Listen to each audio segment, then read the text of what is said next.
So question 5 of our CHRP 04 November 2022. Let's start with 5A. You've been invited by the governor of CTL County to make a presentation on the factors that may affect productivity among county government staff. Outline the content of your presentation. So the question here is simply looking for factors affecting productivity within an organization. What are some of the things that will either promote productivity or not promote productivity within an organization? So here number one, have pay structure.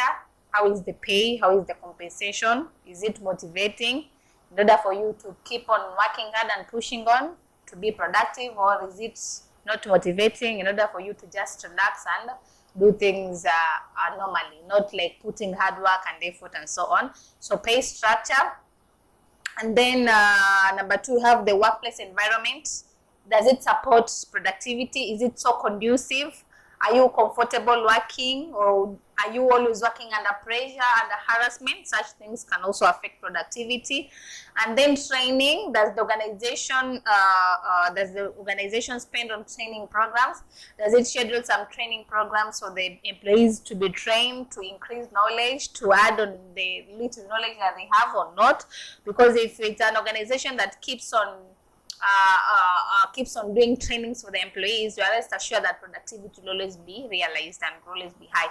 But if it's the vice versa, then you understand what the result would look like. And then the workplace culture. How is the culture? Is it encouraging? Can people collaborate and work together as team? Could people clarify and seek advices, or does it not allow such things, because that can also promote or hinder productivity? And then poor communication. How is communication done? Maybe from the managers or maybe from the supervisors to the workers. Is it done in a most effective way? Do people understand what they're supposed to do at what time, at what area, and so on? That can also affect productivity. And then we have workplace stress.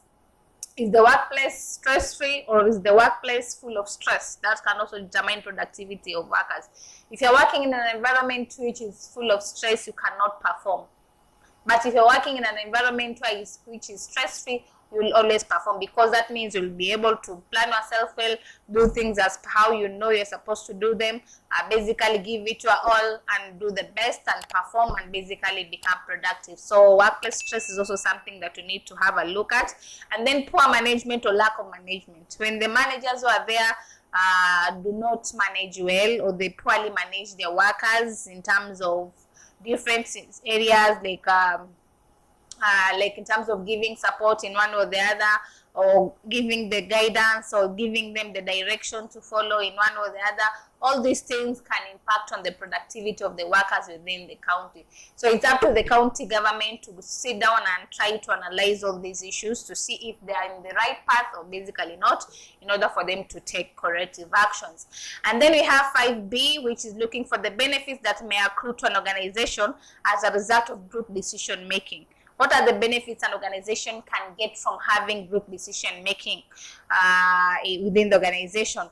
Number one, more ideas and information. Remember, we say two heads are always better than one. And the more decisions are made by many people, the more you'll have more ideas, the more you'll have more information. And the more you'll end up basing on the right decision, because it's a decision that has been made by many and not just one person. And then you'll have diversity of views, yes, because remember, you have a number of people participating in the process, so you'll be having a variety of these views, and maybe sitting down and screening them down, you'll be able to reach at the best decision ever. And then it promotes greater interest and participation from people within the organization.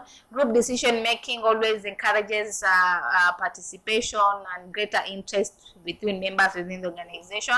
People always collaborate well, people always coordinate well, and basically things work out better in that way. And then it also creates opportunity to create collective contribution. because remember, suggestions are not coming from one person, ideas are not coming from one person, but from a number of them, and sometimes people have to vote to go for the best, so that can also be an advantage.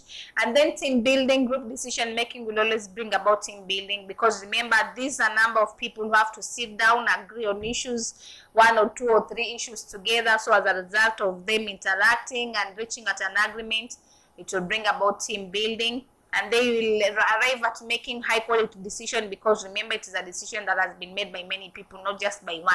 So if it's a mistake, it's a mistake, but at least if you have a number of people, they can correct each other until they reach at the right decision, and then increased acceptance. Why? Because we are sure that this decision has a majority of it, and that can make you accept any decision or have an easy acceptance of any decision easily than when it was made by just one person. So that is number 5 of this paper. Let's meet in our last question, which is question 6 for the revision of that of those questions in number 6.